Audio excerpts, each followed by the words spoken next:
How's it going, everyone? This is Geofine, and in today's video we're talking about crafting in Conqueror's Blade Season 8. Let's jump in.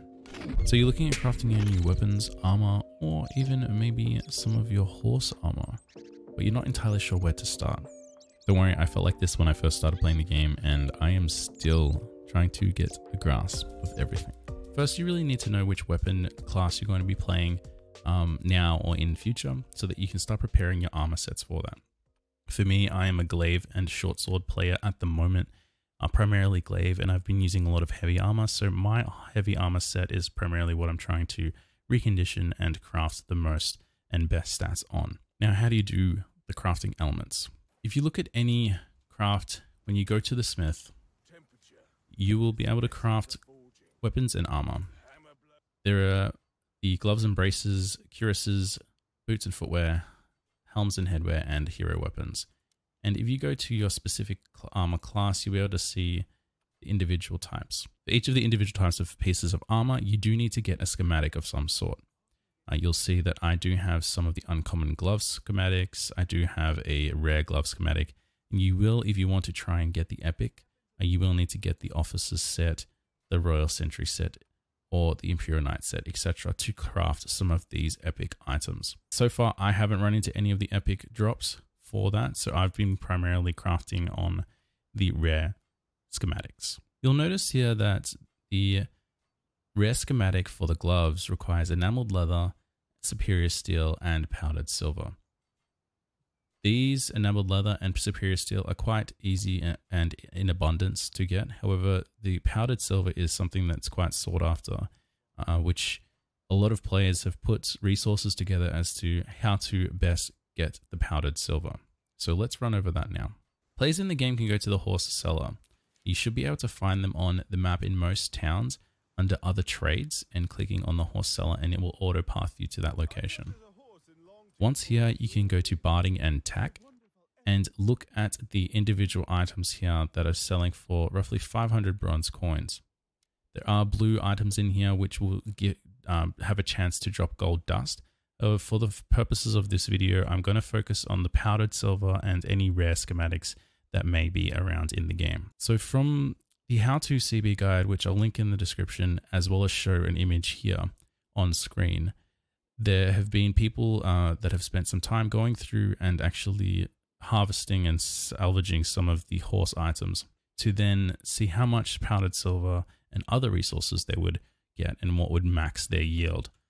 And everyone's recommending, I think it was riveted saddle was one of the more optimal at this time in the game. Now, when purchasing your riveted saddle, you can purchase with either bronze or you can purchase with silver. Now, reading this, if you purchase with bronze, it will be bound to your character. However, if you purchase with silver, it will actually allow you to have it unbound. So for the purposes of the video, I'll quickly, you have insufficient bronze coin, you must use silver. The item bought will not be bind to you, continue. You'll notice that this item isn't bound. Now, if I redo this and spend bronze, you'll notice that it is bound for me on this particular character. So I'm just going to purchase the rest of them bound with bronze so that I can fill up my inventory. Normally I press enter and just keep clicking purchase and it will auto fill basically. It's a shame that you can't do this and enter the quantity. I'm not entirely sure why, but do that until we have no more space. Now we go back to the smith in order to salvage. So now that we're here, we can actually salvage these items, and we'll just go through and salvage all of these and we'll kind of get the yield for these particular items.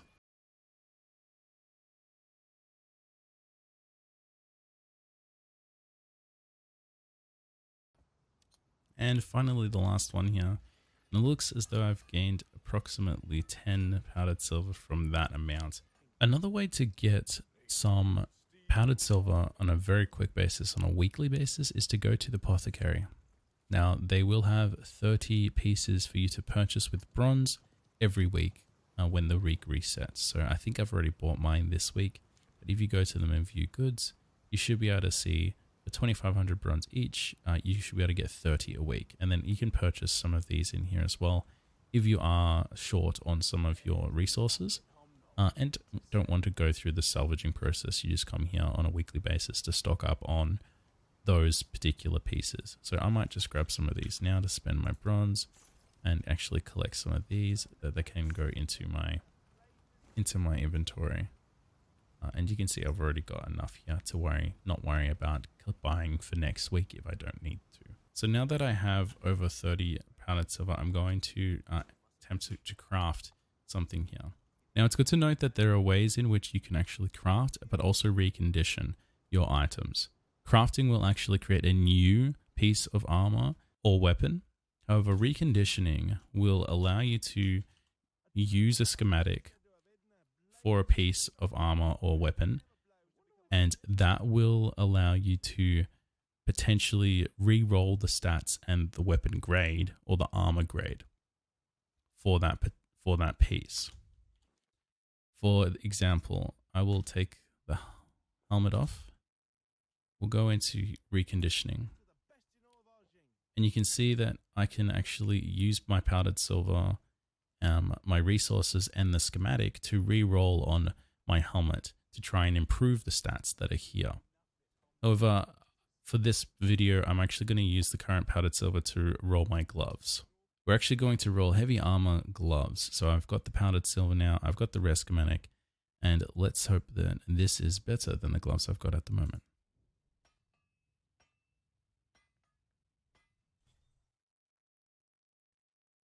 Alright, so it looks like it's a pretty poor roll for these gloves. I will most likely just salvage them. They're not actually any good.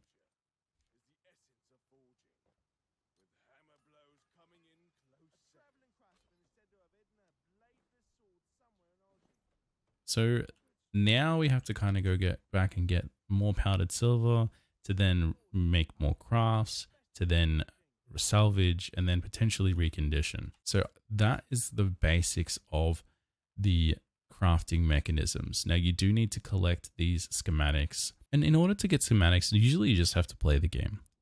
So when looking at crafting, make sure to understand the roles that you are looking for. What attributes and stats that you want on your particular character to then help you improve your gameplay. Some big roles that people are aiming for is increasing leadership, which will allow you to have more units or higher tier units in your loadouts and your warbands.